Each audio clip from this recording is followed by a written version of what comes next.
Over 100 years ago, the Jewish people began their long migration back to Palestine.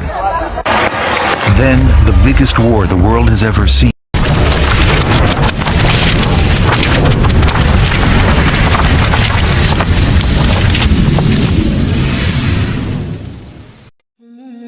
Pada mulanya, tanah Palestina berada di bawah kekuasaan Kerajaan Turki Utsmani dalam kurun waktu yang lama, yaitu sekitar 3 abad, dan kemudian harus berpindah tangan dari Turki Utsmani ke tangan imperialisme Inggris pada tahun 1917 karena kekalahan Turki Utsmani dalam perang.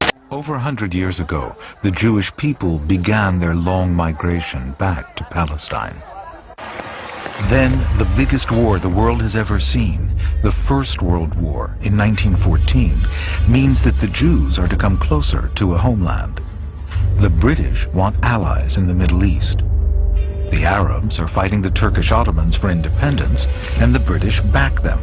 British ally Russia is losing the will to continue, and believing the Jews could influence the Russians, the British back Jewish claims for a homeland.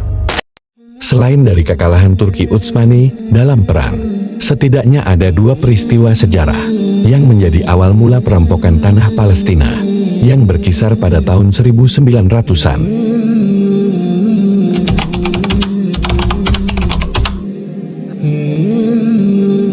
Yang pertama adalah perjanjian Sykes-Picot pada tahun 1916 antara Inggris dan Prancis setelah kekalahan Turki Utsmani pada Perang Dunia I.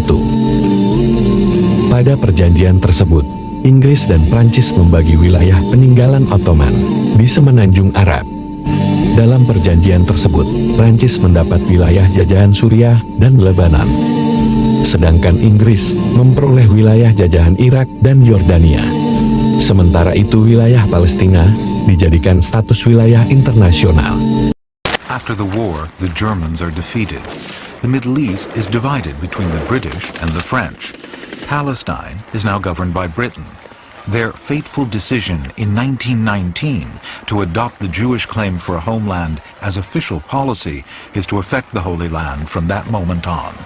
The British mandate was designed specifically to bring about the creation of a national home for the Jews, which ultimately meant a state, with no similar commitment to self-government or independence or statehood for the indigenous inhabitants, in other words, the Palestinian.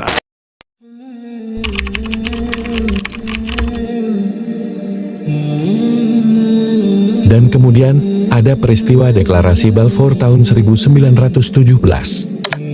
Demi mencapai tujuannya, orang-orang Yahudi akan menghalalkan segala cara, terutama dalam gerakan Sionisme.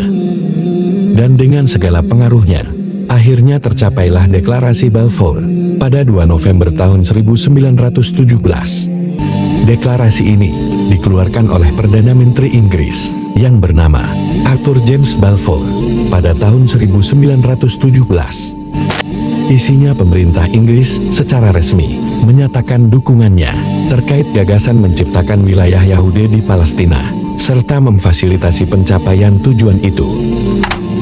Dan akhirnya di bawah payung perjanjian Sykes-Picot dan deklarasi Balfour itulah, warga Yahudi Eropa mulai bermigrasi ke Palestina pada tahun 1918, hingga mereka membentuk negara Israel di Palestina.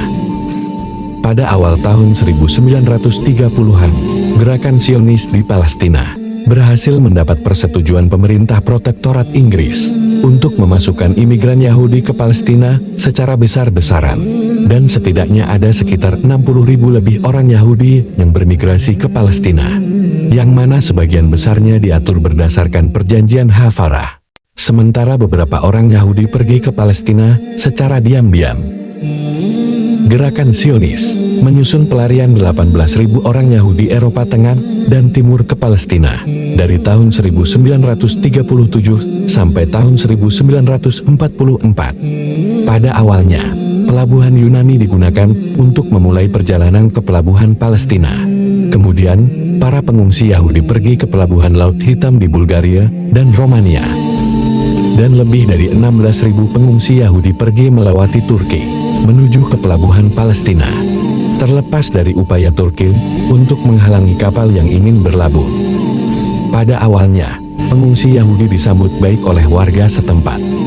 Mereka diberi makan, tempat tinggal, dan perlindungan dari warga setempat. Namun, layaknya air susu dibalas air tuba. Kini mereka menjadi penjajah di tanah orang yang menyelamatkan mereka.